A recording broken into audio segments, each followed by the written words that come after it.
이곳이 나의 전성일세 나 사는 동안 끊임없이 그들을 찬송하리로다 주 안에 기쁨 누림으로 마음의 평강이 든든하니 세상과 너는 간것 없고 구속한 주만 보이노라 이것이 나의 간증이요 이것이 나의 찬송일세 나 사는 동안 끊임없이 그들을 찬송하리로다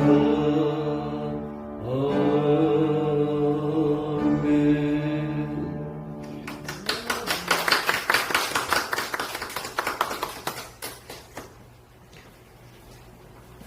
하나님, 오늘 주 앞에 나와 또 맡은 순서에 따라 찬양하게 하심을 감사합니다.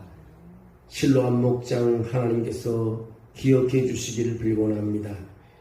어려운 형편 가운데서도 주님 바라보며 예배하며 찬양하며 오늘도 특별 찬양까지 하나님 들으시는 마음과 담대함을 주심을 감사합니다. 하나님이여 주님 저들의 마음속에 기도가 올려지게 도와주시고 하나님 그 기도의 내용을 하나님께서 살펴주시고 응답해 주셔서 실로암 목장을 통해서 하나님 영광 받아주시고 하나님 응답의 역사가 있게 하시고 저 실로암 목장을 통해서 선교가 아버지 일어나게 도와주시고 하나님 기뻐하는 순간순간이 되게 도와줄 줄로 믿습니다. 정성을 다하여 준비한 찬양 위에 하나님께서 은혜를 부어주셔서 영원히 기억되는 찬양이 되게 하시고 증인되는 삶이 되게 도와주시옵소서. 아버지 하나님께서 예배를 드릴 때도 기쁨 있게 하시고 만나서 아버지 음식을 먹을 때도 기쁨 있게 하시고 만나서 예배하며 찬양할 때도 하나님 넘침 있게 도와주시옵소서. 어려운 형편들마다 해결해 주셔서 영광 돌리게 도와주시옵소서. 오늘 하나님의 제단에 나와 예배하게 하심을 감사합니다. 이 기쁨이 오늘 이 성전에 가득하게 도와주시고 이 하나님의 그리스도의 사랑하심이 성전에 가득하게 도와주시고 우리의 생활은 날마다 열매 맺는 삶이 되게 도와주시옵소서. 마음을 다하여 주님 바라보는 이 마음 속에 그리스도의 놀라우신 은혜가 있게 도와주시옵소서. 주께서 이 한 시간도 축복해 줄 줄로 믿습니다. 예수님의 이름으로 기도하옵나이다. 아멘. 할렐루야. 네. 비 오는데 우리 또 함께 예배할 수 있어서 너무나 감사합니다. 하나님께 참 예배 나오는 거는 주님의 인도하심이 없고는 할 수가 없고 한 줄의 기도를 드리는 것도 하나님의 영의 감동을 주지 않으면 기도문이 열리지 않습니다. 오늘 이처럼 예배 드리시는 것도 하나님의 영의 인도함이 있는 줄로 믿습니다. 오늘 제목을 보면 주께서 바울 곁에 참 재미있습니다. 주님께서 바울 곁에 있었다는 것입니다. 한번 인사 한번 해보실래요? 권사님, 집사님, 장로님 옆에 주님이 계십니다. 주님이 계십니다. 아멘. 아멘. 네. 여러분 인생을 살다 보면은 설명할 수 없는 억울함이 있습니다. 말할 수 없는 억울함이 있다는 거죠. 헤어날 길이 보이지 않는 고난도 우리 앞에 펼쳐집니다. 도무지 감당할 수 없는 외로움에 빠질 때도 있습니다. 그때 우리는 이렇게 기도해야 됩니다. 주님, 제 곁에 와주십시오. 아무 말 안 하셔도 좋으니 그냥 계셔만 주세요. 여러분 그렇게 기도할 때가 있습니다. 좋습니다. 다 필요 없어서 옆에만 계셨으면 좋겠습니다. 오늘 본문에 나오는 바울이 바로 그런 상황 속에 있었다는 것입니다. 억울한 고소를 당하고요. 종교적인 권력 안에 힘들어하고 분열된 민심이 자기를 향하고 있고요. 자신을 죽이려는 모의가 있고요. 그리고 그날 밤 이 어려운 가운데서 어둠이 내리는 감옥 속에서 바울은 혼자가 아니라는 것을 그는 깨닫게 됩니다. 사도행전 23장 11절에 뭐라고 말하냐면 그날 밤에 주께서 바울 곁에 서서라고 말하고 있습니다. 그날 밤에 주께서 바울 곁에 서서. 여러분, 힘든 삶이 있지만요, 우리 그 어려운 환경 가운데서 바울 곁에 주님이 쓰신 것처럼 주님이 우리 곁에 있는 줄로 믿습니다. 그리고 주님이 뭐라고 말씀하자면 담대하라 말합니다. 담대하라. 내가 예루살렘에서 나의 일을 증언한 것 같이 로마에서도 증언하여야 하리라고 말하고 있습니다. 다시 말씀해서 마음을 강하게 하라는 것입니다. 마음을 강하게 하라. 과거에 먹었던 강한 마음을 시작할 때 가졌던 마음을 강하게 가지라고 말하고 있습니다. 이런 마음을 강하게 하고 정신을 차려야 되는 것입니다. 그래서 주님께서 말씀하시길 과거에 너가 나를 위해서 증언한 것처럼 앞으로도 나를 위해서 증언하게 되겠더라고 그렇게 말씀하는 것입니다. 오늘 우리는 이 말씀을 통해 우리의 삶의 깊은 밤에 찾아오시는 주님의 은혜를 한번 생각해 보려고 합니다. 오늘 성경을 읽으면서 첫 번째 장면이 공회의 거짓 위선이 드러나고 있습니다. 천부장은 유대인들의 고소 이유를 파악하기 위해 바울을 공회에 세웁니다. 그리고 그 자리에 누가 있냐면 대제사장 아나니아라는 사람이 있는데 아나니아는 바울의 입을 치라고 명령합니다. 바울이 자꾸 뭐라고 말하니까 입을 그냥 쳐버리라는 거예요. 그 순간 바울이 뭐라고 말하냐면 회칠한 담이여 하나님이 너를 치시리라. 바울의 담대함이 대단합니다. 쉽게 말하면 재판받으러 가서 재판장이 하는 것 똑같은 겁니다. 그 대제사장이 담대하게 말하기를 너희는 회칠한 무덤 같다고 말합니다. 회칠한다며 하나님이 너가 나를 치냐 하나님이 너를 치시리라고 말하고 있습니다. 예수님도 위선자들을 향해 그런 말씀을 한 적이 있습니다. 마태복음 23장 37절에 뭐라고 하냐면 너희는 회칠한 무덤 같으니 겉은 아름답게 보이나 속은 죽은 사람의 뼈로 가득하다고 말하고 있습니다. 예수님은 사람을 꿰뚫어 보니까 속과 겉이 다른 걸 다 알고 있는 겁니다. 겉은 종교인의 옷을 입고 있지만 속은 탐욕과 잔인함으로 가득한 위선자들이라는 것입니다. 겉과 속이 다른 것입니다. 아나니아는 바로 그런 인물이었습니다. 사람들이 볼 때는 높은 자리에 있지만 하나님 앞은 부끄러운 자리였다는 것을 말하고 있는 것입니다. 오늘 우리도 마찬가지입니다. 사람 앞에서의 모습, 하나님 앞에서의 모습 우리는 동일해야 되는 것입니다.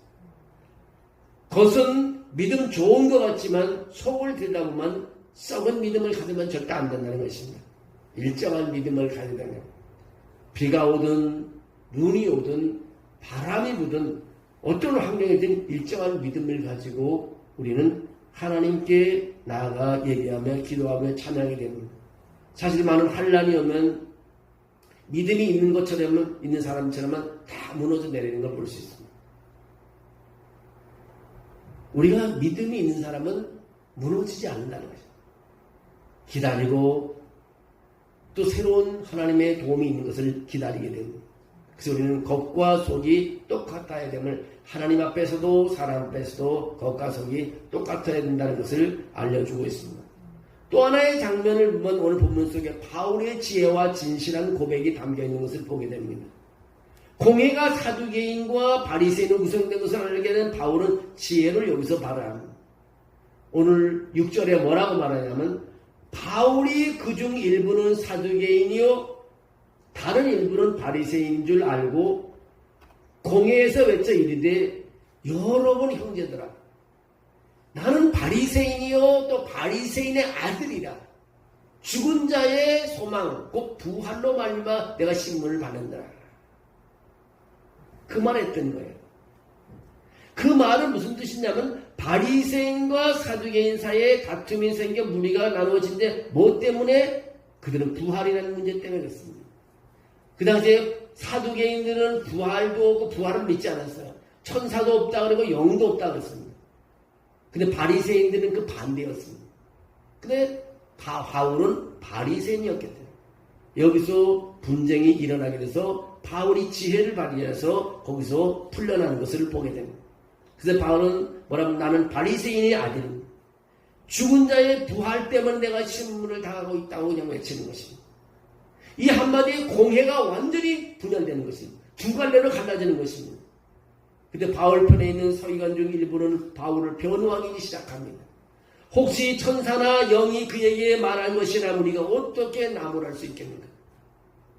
바울은 꼼수를 쓴 것이 아니라 복음을 위한 지혜를 얻었던 것입니다. 부활, 그것은 바울의 신념이자 복음의 핵심이었습니다. 바울은 자신이 믿는 부활을 위해 싸운 것입니다. 때때는 우리가 생존하기 위해서 지혜가 필요할 때가 있습니다. 우리 월간 새벽기도 그 새벽 직전에 내가 지금도 머릿속에 기억하는 게 하나 있는데요. 사자와 그 노새하고 그 당나귀하고 그 여우하고 사냥을 했는데 그 사냥을 잘해서 먹잇감을 잡았습니다. 근데 사자가 그렇게 말하면 당나귀하고 그 여우에게 이 세 명이서 당나귀한테 너가 이거 포획한 것이 있으니까 이거 잡은 것이 있으니까 공정하게 잘 나눠봐라 그랬어. 그 당나귀가 여러분들 기억할 것입니다. 공정하게 n분의 1로 잘 나눴어요. 근데 사자가 화가 나갖고 당나귀를 잡아먹었습니다. 그러고 나서 다시 여우에게 말하는 겁니다. 여우야, 너가 이것을 좀 공정하게 나눠봐라. 근데 여우가 어떻게 나눴냐면 사자 몫은 많이 주고 자기 건 조금 나눴어. 그랬더니 사자가 하는 말이 그런 거예요. 너 어떻게 공정하게 나눌 수가 있냐. 진짜 보니까 공정하다고. 그 지혜를 어디서 얻었냐고 여우한테 물었더니 여우가 그러는 거예요. 당나귀가 죽는 것을 보고 배웠다. 당나귀가 죽어가는 걸 보고 지혜를 배웠다는 거예요. 이 세상을 살아가면 그걸 보면서 무슨 생각이냐면 욕심이 많은 사람들은요. 결국 나중에 어려움 당하는 욕심. 내용은 요즘 뭐 장관들이라는 이런 것을 청문회하는 것을 보면 아무것도 가진 게 없었으면 당하지 않는다. 가진 것이 많으니까 계속해서 공격해 들어오요. 보면지만 가진 것도 어마어마하게 막 가진 것 뿐이거든. 우리 기준으로 상상을 초월하는 겁니다. 생각도 못하는 그냥 뭐 용돈도 들어오고 뭐 장모님한테도 돈 받은 거 있고 뭐 결혼식 한 데도 막 들어오고 우리 같은 상상을 못하는 일이에요. 가진 거 없다가 말할 수 없겠더라고. 참인지 뭐 거짓인지 그거는 내가 알 거 아니지만 어쨌든 간에 청문회 보면 우리가 살아가면서요. 정말 승리하기 위해서는 지혜가 필요합니다. 바울은 여기서 아마 지혜를 발휘할지 못했으면 사도인과 바리새인들의 서로 분쟁이 일어나는 게 아니라 바울을 향하여 공격했을 것입니다. 그런데 바울은 여기서 위기를 모면하는 것을 보고 있습니다. 부활 그것은 바울의 신념이나 복음의 핵심입니다. 바울은 자신이 믿는 부활을 위해 지금까지 싸워왔습니다. 때로는 고난을 피하기보다 복음을 증언하는 기회로 삼아야 할 그런 바울이었습니다. 바울의 삶 속을 보면서 여러분은 억울한 일을 당할 때 일로 하나님이 무슨 뜻을 이루는가를 우리 묵상을 해야 되는 것입니다. 무조건 안 된다고 생각하고 원망할 필요가 왜 이런 일이 당하는가 하나님이 무슨 뜻이 있는가를 우리는 생각하고 묵상할 필요가 있습니다. 어느 장로님의 이야기입니다. 어느 교회에서 평생을 바르게 살아오신 장로님이십니다. 정말 헌신을 다한 장로님입니다. 근데 말년에 그냥 이 장로님이 사업이 다 무너져 버렸어요. 사업이 무너지니까 자녀들도 그 부모를 외면하고 떠나가 버렸어요. 그래서 장로님이 중병에 걸리게 됐어요. 근데 장로님 주변에는 아무도 없습니다. 어느 날 새벽 병실에서 장로님이 혼자 주님께 이런 기도를 했다고 합니다.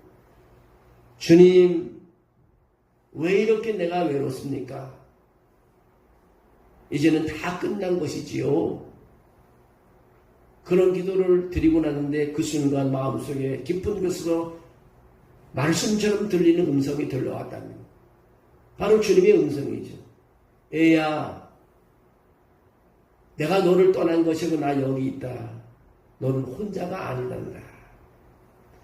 장로님이 그때 내리는 성령의 감동을 받고 얼굴색이 바뀌어지면서 몸은 여전히 아픔은 있지만 주님이 자기 곁에 있다는 사실을 깨달고 기쁨으로 그는 회복되며 일어나기 시작했다고 합니다.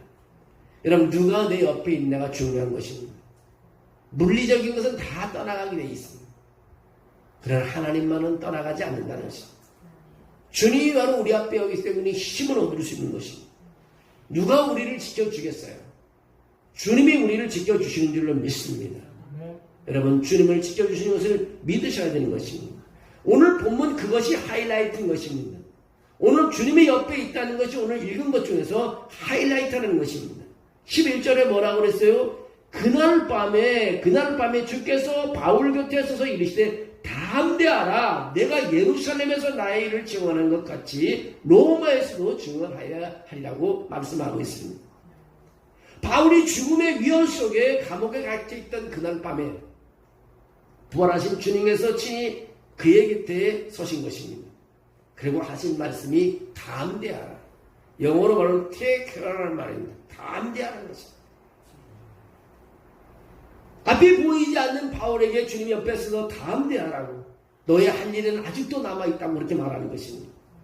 이 말씀은 두 가지 의미를 담고 있습니다. 지금까지 수고를 주님이 아신다는 것입니다. 너의 수고를 지금까지 아신다고 위로하시는 모습인 것입니다. 너가 지금까지 수고한 것을 주님이 아십니다. 앞으로 사명에 대한 확신을 주님께서 주신 것입니다. 하늘에서 받아야 할 상급을 그날 밤 감옥에서 미리 받게 된 것입니다. 여러분, 우리의 신앙 여정도 마찬가지입니다.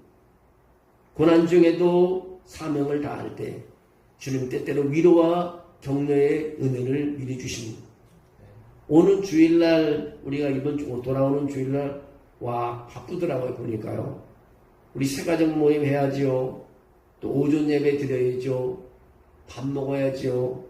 또 우리 헌신 예배 드려야죠. 또 우리 4시에 또 이 지방에 장로님들이 한 20여 명 몰려와서 우리 교회 기도해야 한다 그러죠. 와, 나도 바쁘더라고. 그냥 엄청 부담이 밀려와서 기도하면서 하나씩 이러고 가는데, 그래서 장로님들한테 무슨 말씀을, 나보고 설교해달라 해서 무슨 말씀을 했다. 새벽에 나오는데 하나님의 프라미스, God 프라미스라는 단어가 생각이 나더라고요. 프라미스 하면 약속 아니겠습니까? 노아에게 약속으로 보여주는 것이 뭔지 아는 게 레인보우, 무지개 아니겠어요? 성경에 보면 무지개를 본 사람이 인물이 딱 3명 나오잖아요. 노아가 무지개를, 하나님의 그 약속하신 무지개를 보았습니다. 너무 어려운 과정을, 홍수를 다 통과하고 나서 환난 후에 하나님께서 내가 이제 다시 너를 멸망하지 않겠다고, 멸하지 않겠다고 무지개를 보여주면서 약속을 했습니다. 같이 프라미스, 하나님이 약속했습니다. 에스겔은 바벨론 포로 70년 가운데서 하나님께서 에스겔에게 무지개를 보여줬습니다. 에스겔서 1장에 나오고 있습니다. 그 고난 가운데서 하나님은 약속을 버리지 않겠다고 말하고 있습니다. 사도 요한도 요한계시록 4장에 보면 또 무지개를 보게 됩니다. 여러분, 이 세 분들이 이를 보면서 하나님의 약속, 하나님의 프라미스는요, 사라지지 않습니다. 그래서 하나님의 프라미스, 그 4가지를 제가 말씀드리려고 말씀을 준비했는데, 하나님의 약속은 항상 우리가 깨서 그렇지 하나님의 프라미스는 변하지 않습니다. 그래서 가나안 땅을 프라미스 랜드라 그러잖아요. 가나안, 하나님 약속하신 땅을요. 하나님, 우리의 기도, 하나님의 약속은 영원한 줄로 믿습니다. 오늘 주님은 오늘도 우리 곁에 서신 것입니다.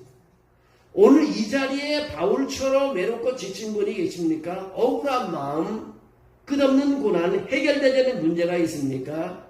오늘 바울을 한번 기억하시고 힘을 얻으시길 바랍니다.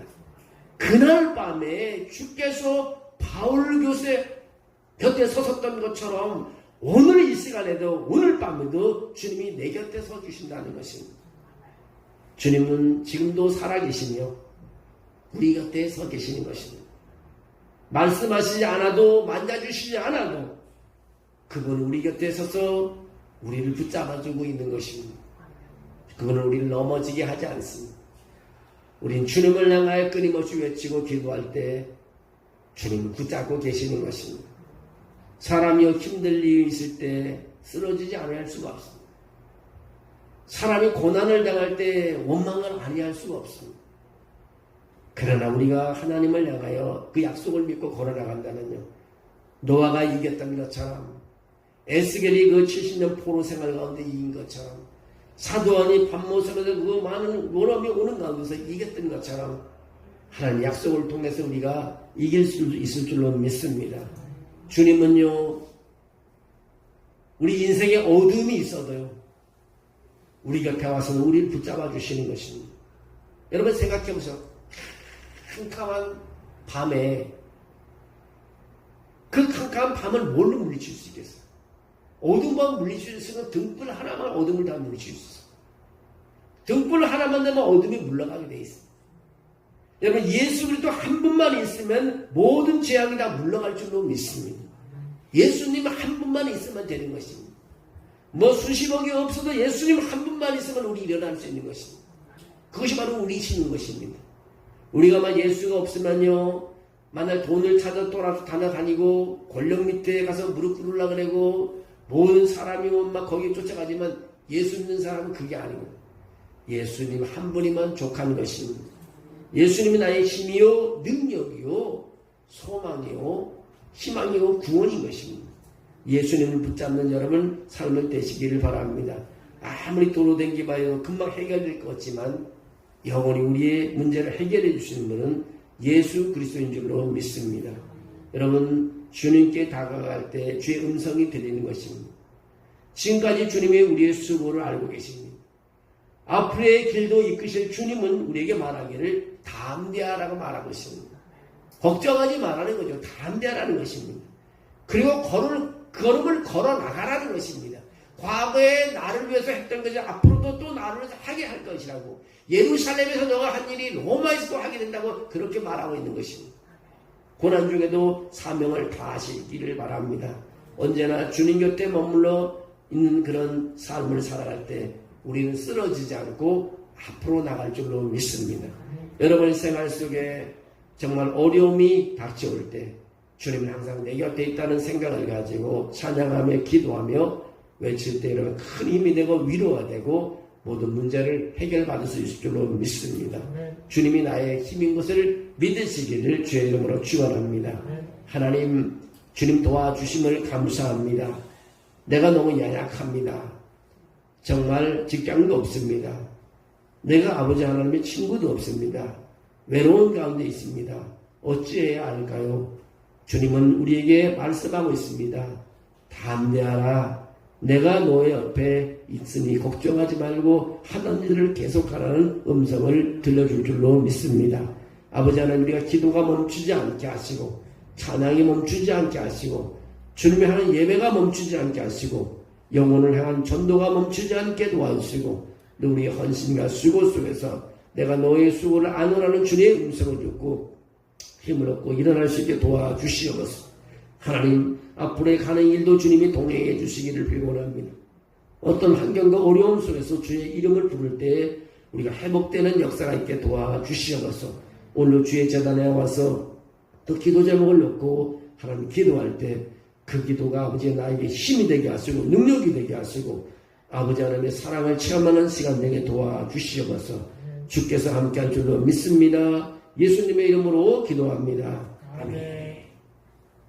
우리 찬송가 한 장 부르고 또 기도하는 시간 갖겠습니다. 우리 405장 찬양 한번 드리겠습니다. 405장. 주의 친절한